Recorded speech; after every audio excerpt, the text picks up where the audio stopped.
वज़ीर आज़म शहबाज शरीफ का सऊदी वलीअहद से रब्ता, सऊदी अरब की हिमायत का इरादा, मुश्किल वक्त में मुमकिन और आवाम के लिए मुकम्मल यकजहती का इजहार। मौजूदा बहरान में सऊदी हुकूमत के गैर मामूली तामुल को सराहा। वज़ीर आज़म शहबाज शरीफ ने कहा कि पाकिस्तान हमेशा मुमलिकत और बरादर सऊदी अवाम के साथ खड़ा रहेगा। फौरी तौर पर जंग का खात्मा और हालात मामूल पर आने चाहिए ताकि इलाकाई सूरत-ए-हाल मुस्तहकम हो। वज़ीर आज़म शहबाज शरीफ ने मुस्लिम उम्मा में इत्तेहाद और अमानगी पर जोर दिया। तमाम फरीक़ैन तक पाकिस्तान की तामीरी सफारती रसाई से आगाह किया। कशीदगी को कम करने, इख्तलाफात को मुज़ाकरात और सफारतकारी के जरिए हल करने पर जोर दिया। सऊदी वलीअहद ने पाकिस्तान के अमन कोशिशों को सराहा। दोनों रहनुमाओं ने दोनों मालिक के दरमियान हर सतह पर करीबी राब्ता बरकरार रखने पर इत्तेफाक किया। वज़ीर आज़म शहबाज शरीफ का कहना है अमरीका और ईरान के दरमियान मुज़ाकरात की मेज़बानी के लिए तैयार हैं। पाकिस्तान जामे हल के लिए मुज़ाकरात की सहूलतकारी को एजाज़ समझेगा।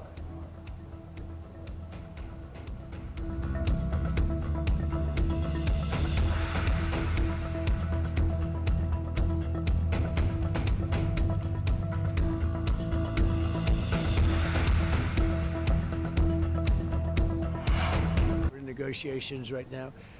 They're doing it along with Marco, JD. They're talking to us and they're talking sense. And remember, it all starts with they cannot have a nuclear weapon. Just Iran की क़यादत ख़त्म कर दी, रजीम चेंज है, नई क़यादत मायदा करने जा रही है। ईरान इस बार समझदारी से बात कर रहा है, रजामंद है कि कभी जौहरी हथियार नहीं बनाएगा। अब हम सही लोगों से बात कर रहे हैं जो मायदा चाहते हैं। अमरीकी सदर डोनाल्ड ट्रंप का ऐलान, कहते हैं ईरान ने हमें तेल और गैस से मुतालिक बड़ा तोहफा दिया है जो कल मिल गया। तोहफा बहुत कीमती और अपने हुर्मत से मुतालिक है। हम ईरान से बात कर रहे हैं, ईरान में शानदार कामयाबी हासिल कर रहे हैं। हमने उनकी नेवी और एयरफोर्स तबाह कर दी। अब नई क़यादत को देखते हैं वो कैसे काम करते हैं। सऊदी अरब, मुत्तहिदा अरब अमारात और कतर भी ईरान के मामले में बेहतरीन रहे। नायब सदर जेडी वेंस और वज़ीर ख़ारजा मार्को रूबियो डील के अमल में हिस्सा ले रहे हैं।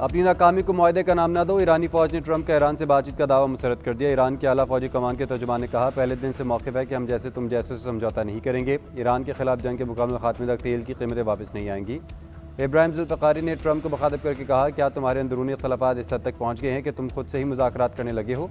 ईरान पर दबाव डालने की हर कोशिश नाकाम हो चुकी है और अमरीका अपनी शिकस्त को सफारती कामयाबी जाहिर करने की कोशिश कर रहा है।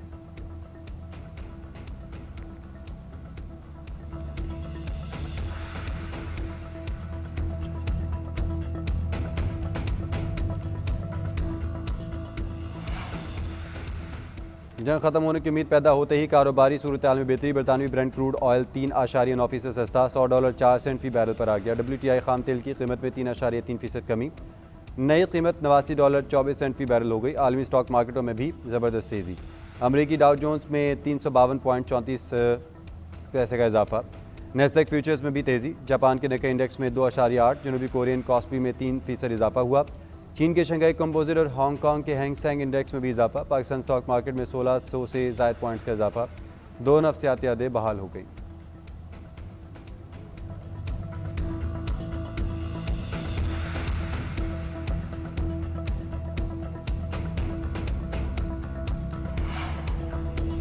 पेंटागन का मशरिक़ वस्ता में 3000 फौजी भेजने का मंसूबा। अमरीकी मीडिया के मुताबिक 82वें airborne combat brigade emergency response force, इस ब्रिगेड को डिवीजन हेडक्वार्टर के साथ तैनात किया जा सकता है।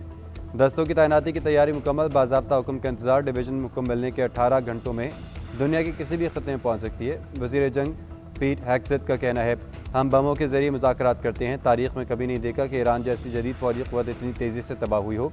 तर्जुमान वाइट हाउस कैरोलिन लेविट ने कहा ईरान के खिलाफ जंग बिला रुकावट जारी है। अहदाफ के असूल के लिए ऑपरेशन जारी है।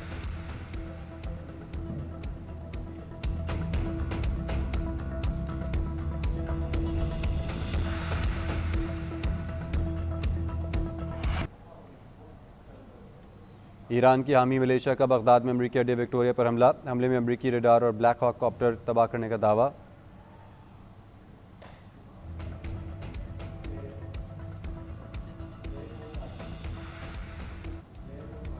ईरान की हामी मलेशिया का बगदाद में अमरीकी अड्डे विक्टोरिया पर हमले में अमरीकी रडार और ब्लैक हॉक कॉप्टर तबाह करने का दावा। अमरीकी बेस पर ड्रोन टकराने की वीडियो भी जारी कर दी। अरबील के होटल में अमरीकी फोर्सेज को भी निशाना बनाने का दावा। नेशनल सिक्योरिटी काउंसिल ने मलेशिया को अमरीकी हमलों का जवाब देने का इख्तियार दिया था। अमेरिका ने जंग के खात्मे के लिए ईरान को 15 निकाती अमन मनसूबा भिजवा दिया। न्यूयॉर्क टाइम्स और रॉयटर्स के मुताबिक अमन मनसूबा पाकिस्तान के जरिए पहुंचाया गया। नेतंज, इस्फहान और फर्दो के जौहरी प्लांट को ख़त्म करने का मुतालबा, किसी भी मवाद की अफसूदगी न करने, खत्ते में प्रॉक्सीज को फंडिंग बंद करने की शराइत, आबना हरमस में फेरी टाइम जोन बनाया जाए ताकि आलमी जहाज़ रानी खतरे के बगैर हो। रिपोर्ट्स के मुताबिक अमन मनसूबे का मकसद जंग से निकलने का रास्ता तलाश करना। ईरान ने मनसूबा कबूल किया तो पाबंदियों में नरमी समेत कुछ मराहत दी जाएंगी। पाकिस्तान, मिस्र और तुर्किया सालसी में किरदार अदा कर रहे हैं। अमरीकी मीडिया के मुताबिक ईरान ने अमरीका को बैकडोर राब्ते में मुज़ाकरात की बात की। स्टीव विटकॉफ और जेरेड कुशनर की जगह जेरी वेंस से बातचीत पर आमादगी जाहिर की। ईरान की जानिब से अमन मनसूबे पर ताहाल बाज़ाब्ता रद्दअमल सामने नहीं आया।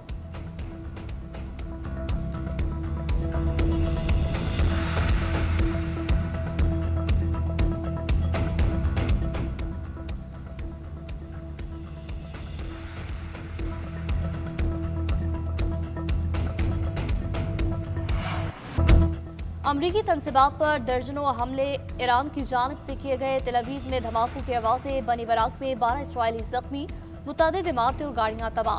तेल अवीव में मुतादिद इमारतें मलबे का ढेर बन गई। पासदार इनकलाब के मुताबिक खैबर शिकन, इमाद और सजील मिसाइलों के साथ ड्रोन का इस्तेमाल किया गया।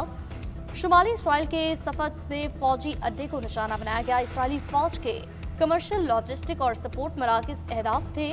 कुवैत एयरपोर्ट पर ड्रोन हमले के बाद आतिशबाजी की। सऊदी वज़ारत दिफा का मशरक़ी इलाके में 3 ड्रोन गिराने का दावा। बहरीन में फौजी अड्डे पर हमले में 1 हलाकत और 10 से ज़ायद अफराद जख्मी होने की इत्तलात।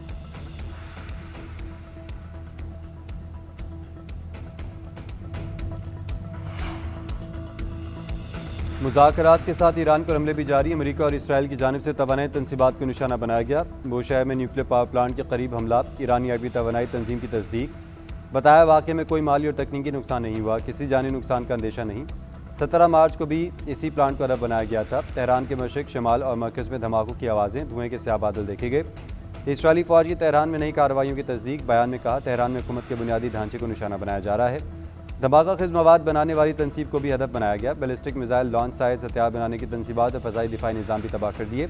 इसराइल के लेबनान में भी हमले, 9 अफराद शहीद, दर्जनों जख्मी हो गए। बैरूत के जनूबी मज़ाफ़ात को एक बार फिर खाली करने की धमकी दे दी। इसराइली हमलों में शहादतों की तादाद 1075 हो गई।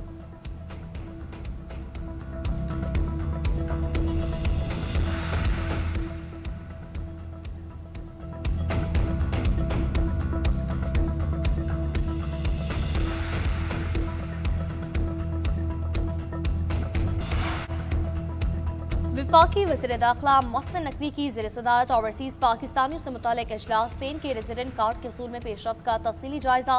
स्पेन में गैर कानूनी तारकीन वतन को कानूनी हैसियत दिए जाने से मुताल्लिक़ बातचीत। रजिस्ट्रेशन के आगाज से कबल पासपोर्ट और दीगर दस्तावेजात 1 हफ्ते में जारी करने का फैसला। मोहसिन नकवी ने कहा, बैरून मुल्क मुकीम पाकिस्तानियों को पासपोर्ट का जल्द अजरा अव्वलीन तरजीह है। किसी मुजरिम या मतलूब मुलजिम को हरगिज पासपोर्ट जारी न किया जाए। सिफारत खाने को पासपोर्ट सेक्शन के लिए इजाफी अमला फौरी तौर पर फराहम किया जाए। पुलिस को कैरेक्टर सर्टिफिकेट की तस्दीक तेज करने की हिदायत कर दी। चौधरी सालिक हुसैन के मुताबिक स्पेन की इस स्कीम से तकरीबन 15,000 पाकिस्तानी फायदा उठाएंगे।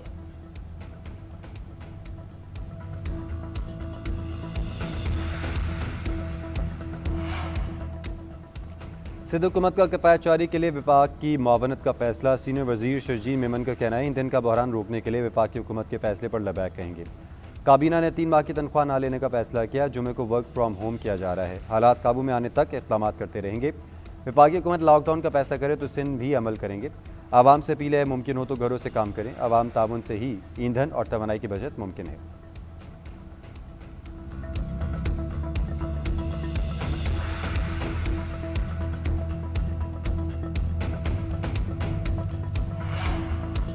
वज़ीर आला पंजाब मरीम नवाज का नया रिकॉर्ड। काश्तकारों को 20,000 ट्रैक्टर फराहम कर दिए गए। मजीद 10,000 ट्रैक्टर की फराहमी का अमल जारी। मरीम नवाज का कहना है, wheat and rice combine harvester भी देंगे। काश्तकार प्रोग्राम के तहत किसान हाई पावर ट्रैक्टर और दीगर ज़रूरी मशीनरी भी हासिल कर सकेंगे। काश्तकारों को मैकेनाइजेशन के जरिए जल्द जदीद फार्मिंग की तरफ गामजन किया जाएगा।